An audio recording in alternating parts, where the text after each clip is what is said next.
শিক্ষার্থী বন্ধুরা, আজকের ক্লাসে অনুশীলনী 1-এর প্রশ্ন 14 আলোচনা করব। প্রশ্ন 14তে কি আছে? সদৃশ আবৃত দশমিক ভগ্নাংশে প্রকাশ করো।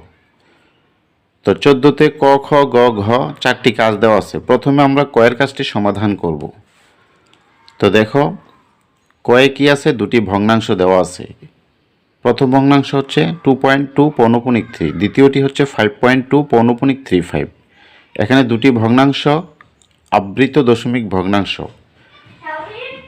কিভাবে আবৃত দশমিক ভগ্নাংশ? দেখো, প্রথমটিতে আবৃত অঙ্ক 3 আছে, দ্বিতীয়টিতে আবৃত অঙ্ক আছে 3 এবং 5।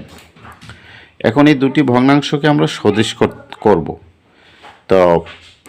তাহলে বোঝা গেল এই দুটি ভগ্নাংশ অসদৃশ। অসদৃশ কিভাবে? দেখো একটু, প্রথমটাতে দেখো অনাবৃত অঙ্ক 2 একটি, দ্বিতীয়টাতে অনাবৃত অঙ্ক 2 একটি। অনাবৃত অঙ্ক সংখ্যা উভয়টিতে সমান, কিন্তু আবৃত অঙ্ক সংখ্যা উভয়টিতে সমান নয়।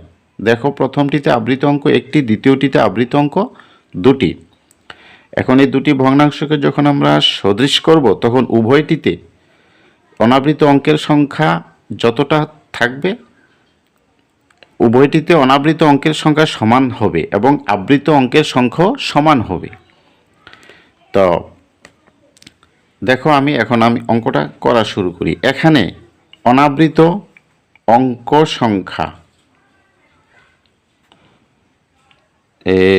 এখানে অনাবৃত অঙ্ক সংখ্যা যথাক্রমে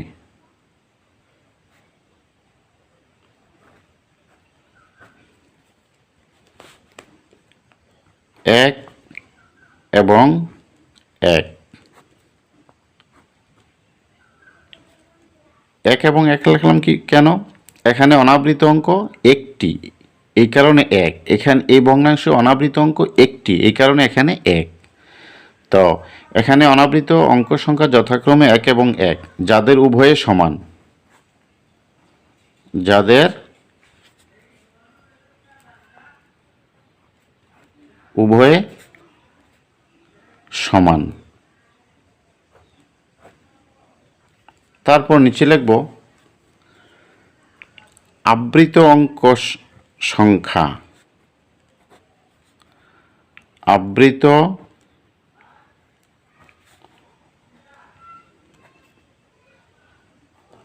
অঙ্ক সংখ্যা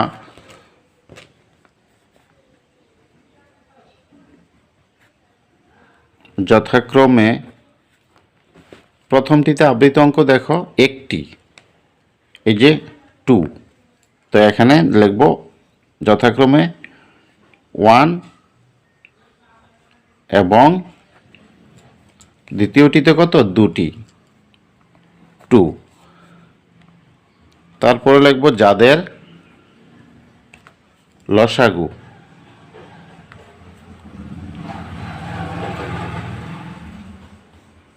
যাদের লসাগু সমান কত? এই যে 1 এবং এই 2, এর লসাগু হচ্ছে 2। সুতরাং এখন আমরা সদৃশ করার কাজটা করব। সদৃশ ভগ্নাংশ দুটিতে, সদৃশ ভগ্নাংশ দ্বয়ের উভয়টিতে অনাবৃত অঙ্ক হবে একটি। এই যে অনাবৃত অঙ্ক যেহেতু উভয়টিতে সমান সংখ্যক, তাহলে অনাবৃত অঙ্ক হবে সদৃশ ভগ্নাংশে একটি, আর আবৃত অঙ্ক সংখ্যা হবে 2টি। তো সুতরাং দিয়ে আমরা প্রথম ভগ্নাংশটা এবং দ্বিতীয় ভগ্নাংশটা উপর থেকে নিচের দিকে লিখে যাব। তাহলে 2.2 পৌনঃপুনিক 3, তারপরের ভগ্নাংশটা হচ্ছে 5.2 পৌনঃপুনিক 35।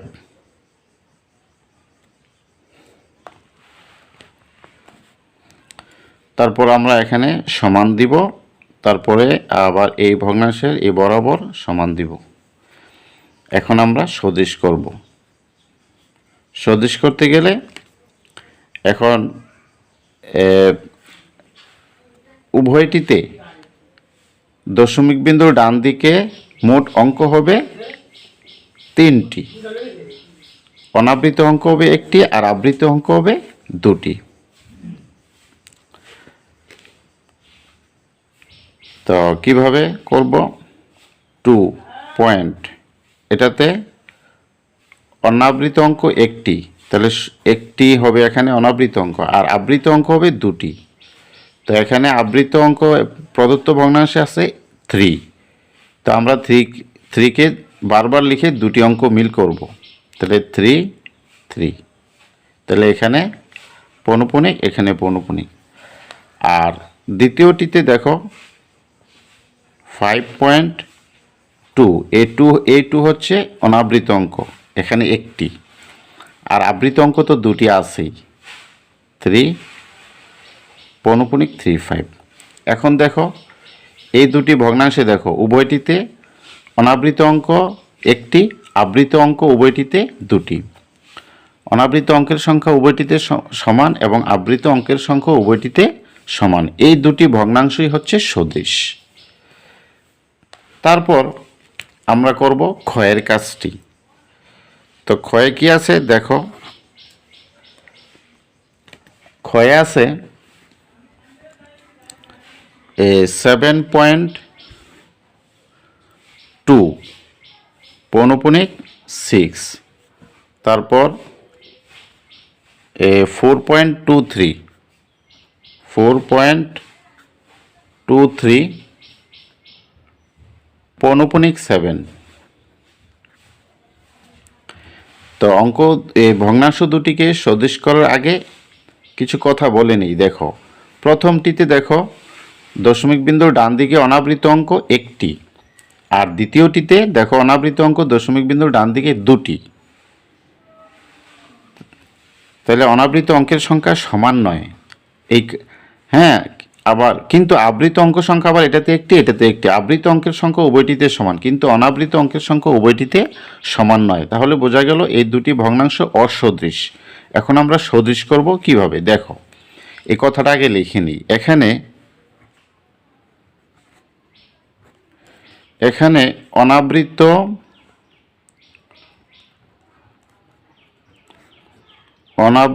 অঙ্ক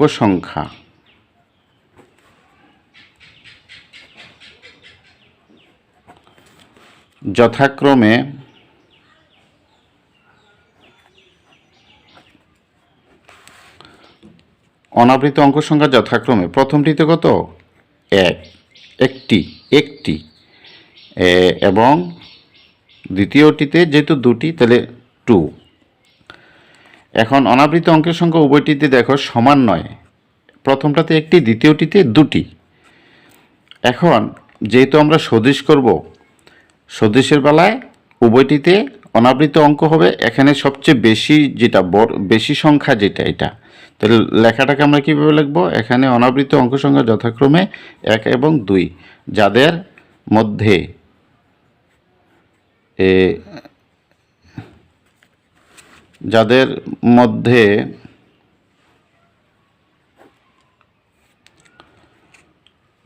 মধ্যে এই যে 2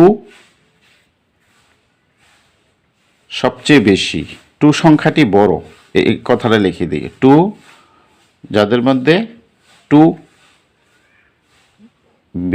বেশি লিখে দিই, বেশিটা নিতে হবে। সদৃশ করার বেলায় অনাবৃত অঙ্ক বেশিটা নিতে হবে, ঠিক আছে? এখানে অনাবৃত অঙ্ক সংখ্যা যথাক্রমে 1 এবং 2, যাদের মধ্যে 2 বেশি, এবং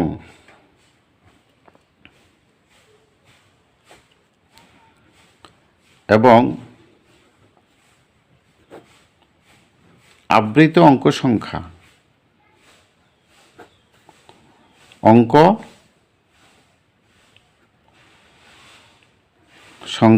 যথাক্রমে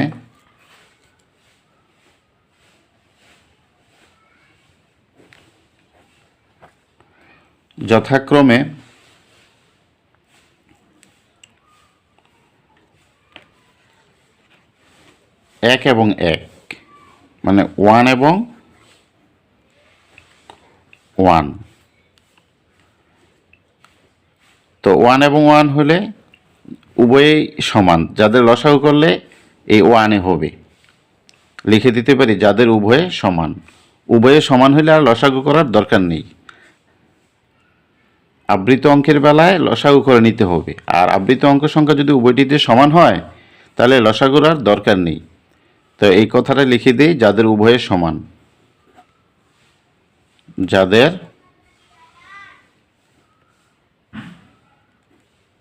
উভয়ে সমান। তো সুতরাং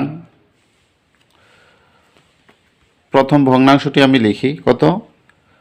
7.2 পৌনপুনিক 6। তারপর নিচে লিখব দ্বিতীয় ভগ্নাংশটি 4.23 পৌনপুনিক 7। এখন আমরা সমান দিব এভাবে। এখন আমরা সমান চিহ্নের ডান পাশে আমরা সদৃশ ভগ্নাংশটা লিখব, সদৃশ ভগ্নাংশ দুটি লিখব। তো সদৃশ ভগ্নাংশ লিখতে গেলে এই অনাবৃত অঙ্ক হবে উভয়টিতে দুটি করে, আর আবৃত অঙ্ক হবে উভয়টিতে একটি করে। তো অর্থাৎ মোট অঙ্ক হবে দশমিক বিন্দুর ডান দিকে মোট অঙ্ক হবে 3টি। এখন সদৃশের বেলায়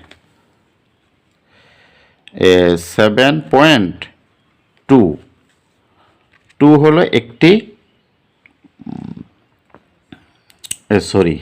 2। তো অনাবৃত অঙ্ক তো আমাকে দুটি রাখতে হবে, তাহলে অনাবৃত অঙ্ক মিল করব কিভাবে? এই যে পৌনপুনিক 6 এটা আমরা বারবার লিখব, অর্থাৎ আমরা 2বার লিখব। লিখলে এই 2 এবং 6 রাখবো অনাবৃত। দুটি অঙ্ক অনাবৃত রাখার নিয়ম এখানে এই ক্ষেত্রে। তাহলে এই যে 2 এবং 6 রাখবো আমরা অনাবৃত, আর 6কে রাখবো আবৃত। হ্যাঁ, তাহলে 2 এবং 6 এই দুটি অঙ্ক অনাবৃত আর একটি অঙ্ক আবৃত। তারপর আসো দ্বিতীয়টিতে 4.23।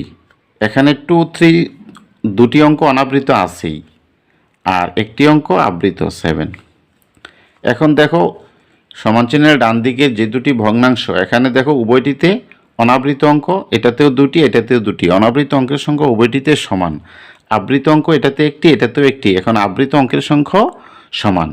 এই হলো প্রদত্ত দুটি ভগ্নাংশের সদৃশ ভগ্নাংশ।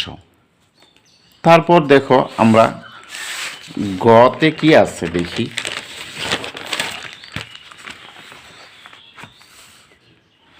গতে কি আছে দেখি।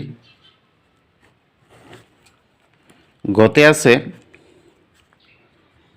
5.7, 8.34,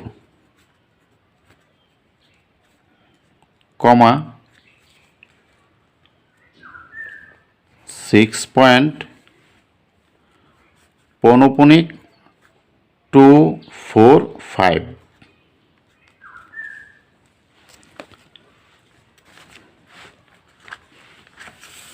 তো দেখো প্রথমটিতে দশমিক বিন্দুর ডান দিকে অনাবৃত অঙ্ক নাই, এখানে অনাবৃত অঙ্কের সংখ্যা 0। দ্বিতীয়টিতে দেখো দশমিক বিন্দুর ডান দিকে কোনো অনাবৃত অঙ্ক নাই, এটাতে অনাবৃত অঙ্কের সংখ্যা 0। তৃতীয়টিতেও দেখো দশমিক বিন্দুর ডান দিকে কোনো অনাবৃত অঙ্ক নাই, অর্থাৎ এখানে 3টি ভগ্নাংশে অনাবৃত অঙ্কের সংখ্যা 0, যাদের সবাই সমান। কিন্তু আবৃত অঙ্ক এটাতে একটি এটাতে দুটি এটাতে 3টি। এখন ওই আবৃত অঙ্কের সংখ্যাগুলো লসাগু করতে হবে। তাহলে আমরা লিখি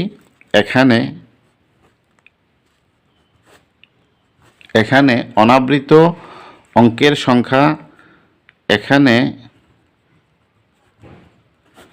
অনাবৃত অঙ্ক সংখ্যা, একটা কথা বলে নিই, অঙ্ক সংখ্যা আর অঙ্ক কিন্তু এখানে আবৃত দশমিক ভগ্নাংশগুলোতে অঙ্ক সংখ্যা আর যে অঙ্ক কিন্তু এক নয়। এখানে অনাবৃত কোনো অঙ্ক নাই, এই কারণে অঙ্ক সংখ্যা 0। ঠিক আছে? তো এখানে অনাবৃত অঙ্ক সংখ্যা যথাক্রমে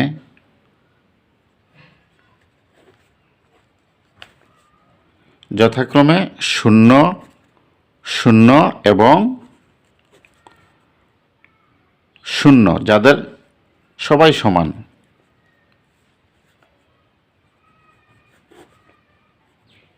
যাদের সবাই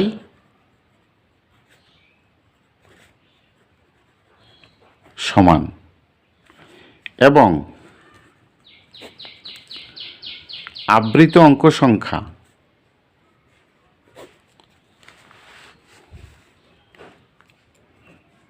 আবৃত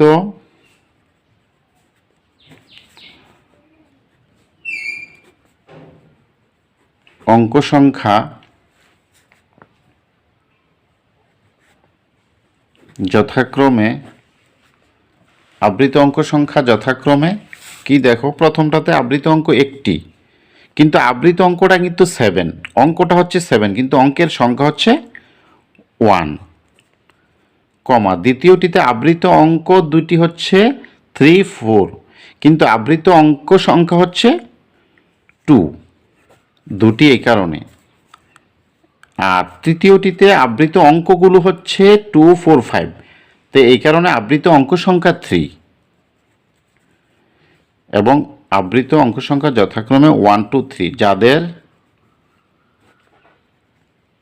লসাগু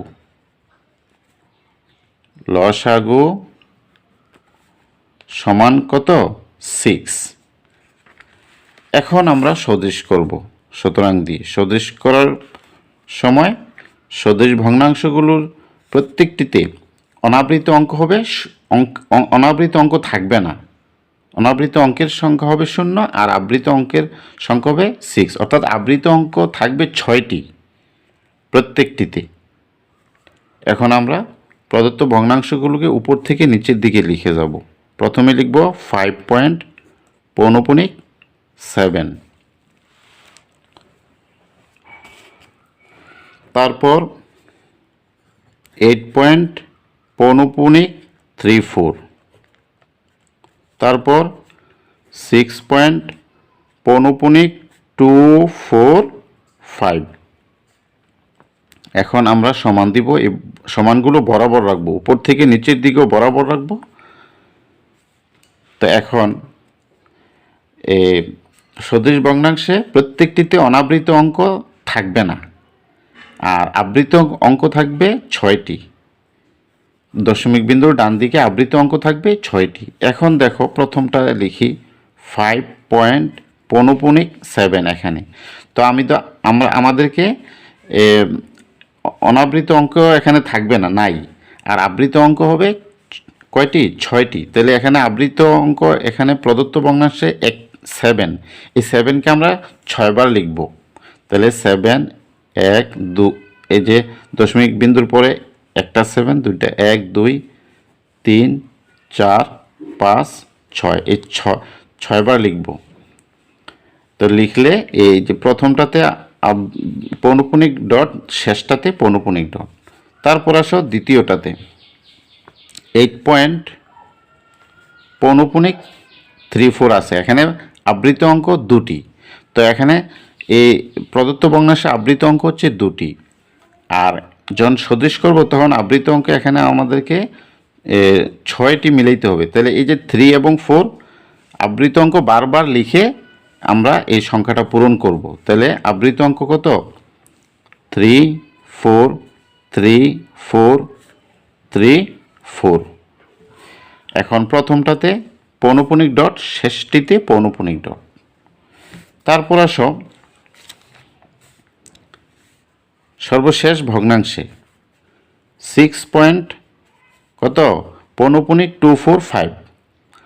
তো এই যে এখানে পৌনঃপুনিক অঙ্ক হচ্ছে 245, এই 245 আমরা বারবার লিখে আমরা 6টি অঙ্ক মিল করব। তাহলে দেখো 245, 245। তাহলে প্রথমটাতে পৌনঃপুনিক ডট, শেষটিতে পৌনঃপুনিক ডট। এখন দেখো সমান চিহ্নের ডান দিকে যে ভগ্নাংশগুলো, প্রত্যেকটিতে দেখো অনাবৃত অঙ্ক সংখ্যা নাই, 0, আর আবৃত অঙ্ক সংখ্যা 6, মানে 6টি অঙ্ক আবৃত। এই হলো সদৃশ ভগ্নাংশ। তারপর দেখো ঘ নাম্বারে কি আছে? ঘতে আছে এই যে 12.32 কমা 2.1 পৌনপুনিক 9, তারপর কমা 4.32 পৌনপুনিক 56।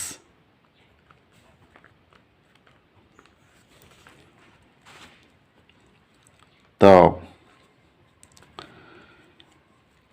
এখানে দেখো প্রথম ভগ্নাংশটা কিন্তু এই আবৃত দশমিক ভগ্নাংশ না, এটা একটা সসীম দশমিক ভগ্নাংশ। তো সসীম দশমিক ভগ্নাংশে দশমিক বিন্দুর ডান দিকে প্রয়োজনীয় সংখ্যক শূন্য বসালে ভগ্নাংশের মানের কোনো পরিবর্তন হয় না। এখানে কিন্তু আবৃত অঙ্ক নাই। তো দশমিক বিন্দুর ডান দিকের যদি অঙ্ক সংখ্যা বাড়ানোর প্রয়োজন হয় তাহলে আমরা শূন্য দিয়ে সংখ্যাটা পূরণ করব, ঠিক আছে। দ্বিতীয়টা দেখো আবৃত দশমিক ভগ্নাংশ, তৃতীয়টা আবৃত দশমিক ভগ্নাংশ। এখন দেখো প্রথমটাতে দশমিক বিন্দুর ডান দিকে দেখো অনাবৃত অঙ্ক দুটি, এই যে 3 এবং 2 হচ্ছে অনাবৃত। দ্বিতীয়টাতে অনাবৃত অঙ্ক একটি, তৃতীয়টাতে অনাবৃত অঙ্ক দুটি। এটা প্রথমটাতে অনাবৃত অঙ্ক দুইটি হচ্ছে 3 2, দ্বিতীয়টাতে অনাবৃত অঙ্কটা হচ্ছে 1 আর অনাবৃত অঙ্ক সংখ্যা হবে 1। তৃতীয়টাতে অনাবৃত অঙ্ক দুটি হচ্ছে 3 2, হ্যাঁ এই কারণে অনাবৃত অঙ্ক সংখ্যা হবে 2। তো দেখো আমি লিখতে শুরু করি। এখানে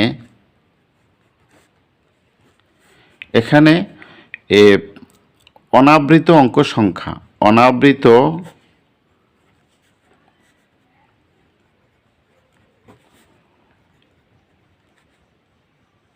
অঙ্ক সংখ্যা যথাক্রমে প্রথমটাতে যেহেতু দুটি অঙ্ক 2, দ্বিতীয়টাতে একটি, তৃতীয়টাতে দুটি। এখানে অনাবৃত অঙ্ক সংখ্যা যথাক্রমে 2 1 2,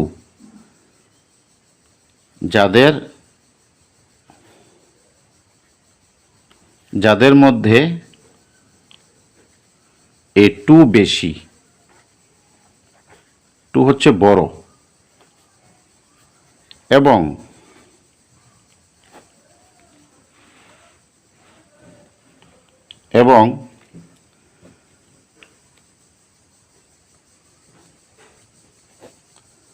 আবৃত অঙ্ক সংখ্যা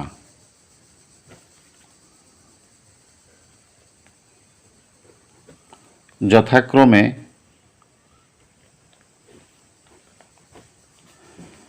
প্রথমটাতে আবৃত অঙ্ক সংখ্যা নাই কারণে 0, কমা দ্বিতীয়টাতে আবৃত অঙ্ক একটি, শেষটিতে আবৃত অঙ্ক দুটি। এখন লিখব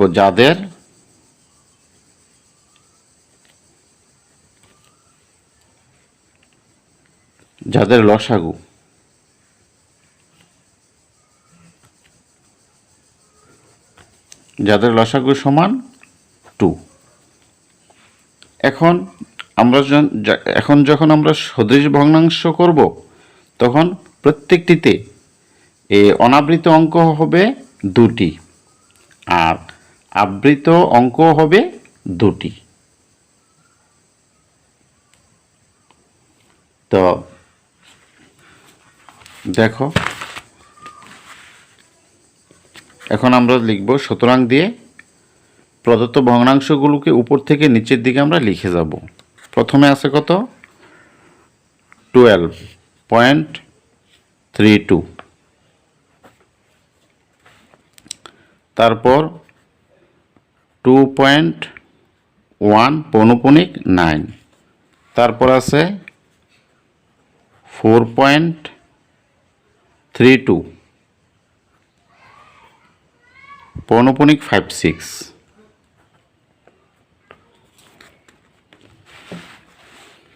এখন আমরা এখানে সমান দিব, সমানগুলো উপর থেকে নিচের দিকে বরাবর রাখব। তো এখন তো আমরা সদৃশ করব। সদৃশ করলে প্রত্যেকটিতে অনাবৃত অঙ্ক হবে দুটি করে, আবৃত অঙ্ক হবে দুটি করে। এখন দেখো 12.832 হচ্ছে অনাবৃত দুটি, আর এখানে আবৃত অঙ্ক তো দুটি রাখতে হবে। তো এটা যেহেতু সসীম দশমিক ভগ্নাংশ, তো এখানে আবৃত অঙ্ক দুটি মিল করব কিভাবে? শূন্য বসিয়ে আরও দুটি শূন্য দিয়ে দিই, তাহলে এটাতে পৌনঃপুনিক ডট, এটাতে পৌনঃপুনিক ডট। তারপর আসো দ্বিতীয় ভগ্নাংশে, কত? 2.1 পৌনঃপুনিক 9। তো এখানে দেখো A1 হচ্ছে একটি অনাবৃত অঙ্ক, কিন্তু এখানে অনাবৃত অঙ্ক রাখতে হবে আমাকে কয়টি? দুটি। তো মিল করব কিভাবে? এই যে আবৃত অঙ্ক 9, এটাকে আমরা বারবার লিখব, তাহলে 2.1 আবৃত অঙ্ক 9, এটাকে আমরা বারবার লিখব। কয়বার লিখব? 9 9 9। তো এখানে প্রথম 1 এবং 9 এই দুটি অঙ্ক আমরা অনাবৃত রাখি, আর শেষের দুটি আবৃত। তাহলে অনাবৃত অঙ্ক দেখো দুটি হয়ে গেল, আর আবৃত অঙ্ক দুটি হয়ে গেল। তারপর আসো শেষের ভগ্নাংশে 4.32। এই যে দেখো 3 এবং 2 অনাবৃত, তাহলে অনাবৃত অঙ্ক দুটি আমাদের পূরণ হয়ে গেল, আর আবৃত অঙ্ক এখানে দুটি আছে, তাহলে আবৃত অঙ্কের সংখ্যা আমাদের পূরণ হয়ে গেল। তাহলে এখন দেখো প্রত্যেকটি ভগ্নাংশে অনাবৃত অঙ্ক প্রত্যেকটিতে দুটি দুটি করে, আর আবৃত অঙ্ক প্রত্যেকটিতে দুটি করে। তাহলে এই হলো প্রদত্ত ভগ্নাংশগুলোর সদৃশ ভগ্নাংশ। তো শিক্ষার্থী বন্ধুরা, আশা করি আজকের ক্লাসে যা আলোচনা করলাম তোমরা সবাই বুঝতে পারছো। তো আমি আমার ক্লাসটাকে আর দীর্ঘায়িত করছি না, তোমাদের সকলের সুস্বাস্থ্য কামনা করে আজকের মতো এখানেই শেষ করছি। সবাইকে ধন্যবাদ।